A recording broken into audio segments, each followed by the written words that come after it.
بادشاہ اور اجنبی شخص۔ پرانے وقتوں کی بات ہے کہ ایک بادشاہ کے دربار میں ایک اجنبی حاضر ہوا اور بادشاہ سے نوکری کا طلبگار ہوا۔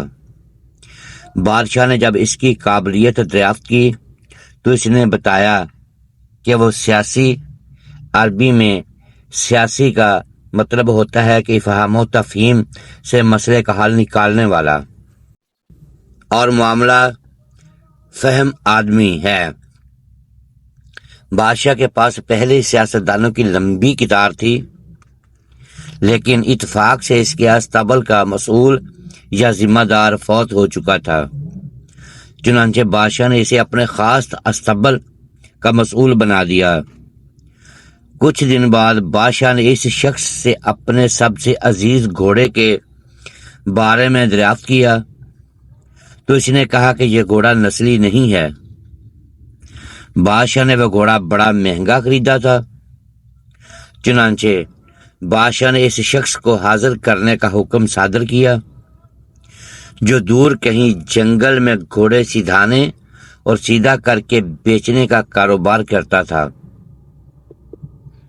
جب وہ شخص حاضر ہوا تو بادشاہ نے اس شخص سے دریافت کیا کہ تم نے تو مجھے یہ گھوڑا اصلی اور نسلی کر کے بیچا تھا، لیکن یہ تو نسلی نہیں ہے۔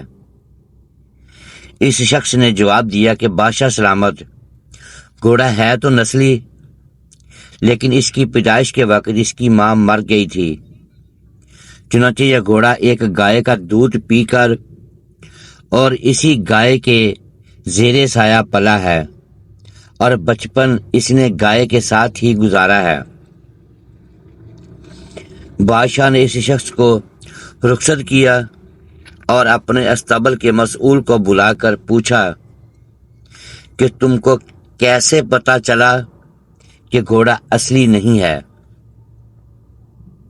اس نے جواب دیا کہ گھوڑا جب گھاس کھاتا ہے تو سر نیچے کر کے گایوں کی طرح گھاس کھاتا ہے، جبکہ نسلی گھوڑا گھاس منہ میں لے کر سر اٹھا لیتا ہے۔ بادشاہ اس کی فراست سے خاصتاً متاثر اور حیران ہوا اور اس کی گھر میں اناج، گھی، بھنے دمبے اور پرندوں کا اعلیٰ گوشت بطور انعام بھجوایا۔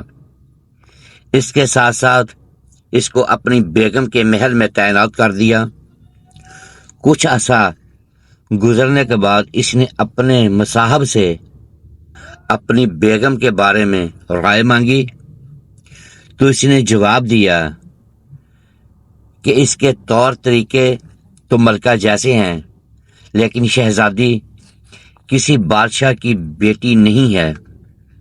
یہ سن کر بادشاہ کے پیروں تلے سے زمین نکل گئی، کیونکہ اس کی بیوی تو ایک بادشاہ کی بیٹی تھی۔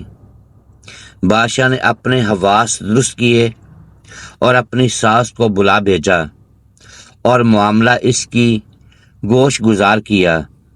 بادشاہ کی ساس نے اسے جواب دیا کہ حقیقت یہ ہے کہ تمہارے باپ نے میرے میاں سے ہماری بیٹی کی پیدائش پر ہی اس کا رشتہ مانگ لیا تھا، لیکن ہماری بیٹی 6 ماہ کی عمر میں فوت ہو گئی۔ چنانچہ ہم نے تمہاری بادشاہت سے قریبی تعلقات قائم کرنے کے واسطے اس بچی کو اپنی بیٹی بنا لیا اور اس کی پرورش کر کے تمہارے ساتھ اس کی شادی کر دی۔ بادشاہ نے مصاحب سے دریافت کیا کہ تم کو کیسے پتا چلا کہ میری بیوی شہزادی نہیں ہے؟ اس نے کہا کہ اس کا سلوک خادموں کے ساتھ ٹھیک نہیں اور بادشاہ اس طرح نہیں کرتے۔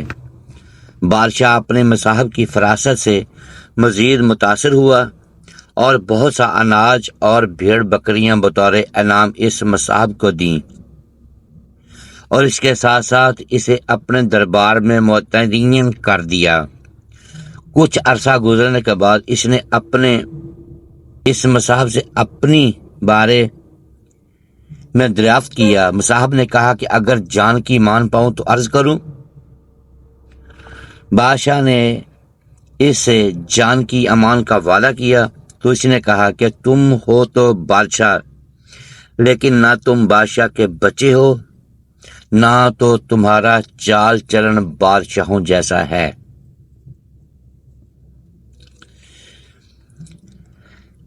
یہ سن کر بادشاہ کے پاؤں تلے زمین نکل گئی۔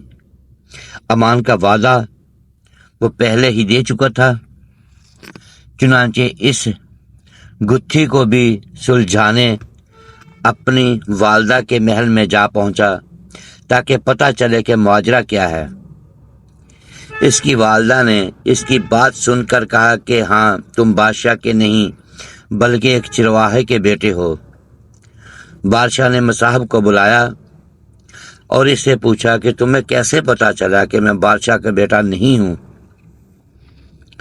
مصاحب نے بادشاہ کو جواب دیا کہ بادشاہ جب کسی کو انعام و کرام دیا کرتے ہیں تو ہیرے موتی جواہرات کی شکل میں دیتے ہیں، لیکن تم جب بھی کسی کو انعام و اکرام سے نوازتے ہو تو اناج اور بھیڑ بکریاں اور کھانے پینے کی چیزیں عنایت کرتے ہیں۔